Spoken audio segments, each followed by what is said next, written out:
Hello everybody. Today what we are trying to answer the most commonly asked questions that I get through my practice. Also, we received some questions that you sent us. Thank you very much. One of them I answered earlier today. I was so eager because it was such a good question. I will cut that in a second. But for now, we are going to get going here. I'm going to ask my sweet wife, who used to be a ballet dancer. She has extensive experience with stretching, how things worked for her. It's always a good idea to look for a professional and what works for them on a high level, and then try to bring that to our common people's everyday. So, hello, professional.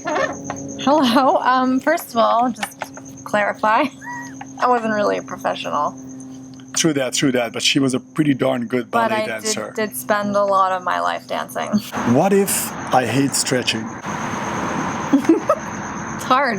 Well, it's surprisingly hard. For some reason, it took me much longer to be able to become as limber as a lot of the other girls in my class. Flexibility is somewhat genetic. There are certain people who have genetically more flexible joint capsules or more flexible soft tissue, ligaments, tendons, muscles. I did not know that. I can remember the day we were doing our stretching before class started. Well, class had started. Anyway, teacher goes, okay, get into split. And I was like, here we go. Because I could never get fully down. And I just slipped right into it. And I was like, I did it.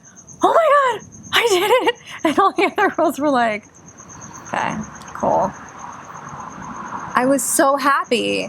But my point here... Yeah, I would love to hear the point. is that it's not always easy, and...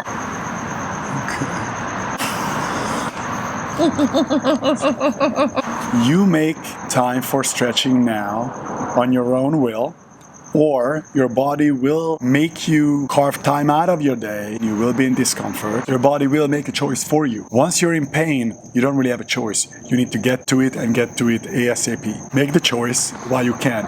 You don't like it, find a way. During our main episode, we put out a few different options how you can get to it. When is the best time to stretch? Well, I do it before bedtime. Because it's like a scheduling point that I usually don't forget. Okay, so this is actually a great point. Accidentally, she's doing exactly the best thing.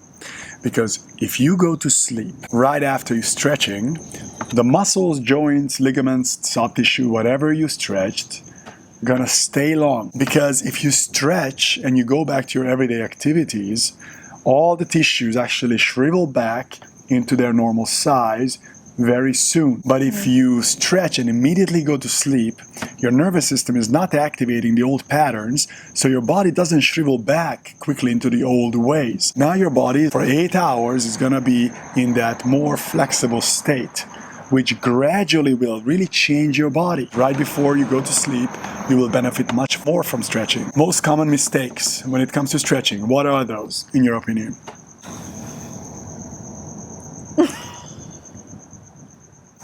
And this is a good time right now to cut in that piece which I recorded earlier on today. So what's the answer to that question? This is a really good question, so thank you so much for asking this. Hydration. Hydration itself is the number one mistake people make. I met many people in the past who've been trying to regularly stretch because they had some sort of pain. They became jaded about flexibility training because it wasn't working. But the reason it wasn't working because they were dehydrated. Indeed, we live in a dehydrated society. 80% of all illnesses that people deal with today could be resolved with simply hydrating properly. So hydrate yourself. Half of your body weight in ounces, what you need to drink every single day in water. And I will answer all the other questions with Winter later on today. There are certain predictable things you can do which will make you better. Do you have to be an expert at health and wellness? Not at all. But you do need to understand something about your body. So that's what we are trying to accomplish with all of these Q&As. I want to make sure that we bring information to you guys which will be helpful immediately. Sounds good. All right. Well, thank you so much for watching. Whatever the fuck. I have the hardest time with these goodbyes, these subscriptions, these likes, and share and all that stuff. I'm having the hardest time with it. I know that the button is down there. I'm supposed to say to hit it so it becomes blue, all that stuff. I yet to figure out how to do that. The bottom line is we are here because we are really trying. I know. Thanks. He's getting there. Bye, guys. Ciao. Bye.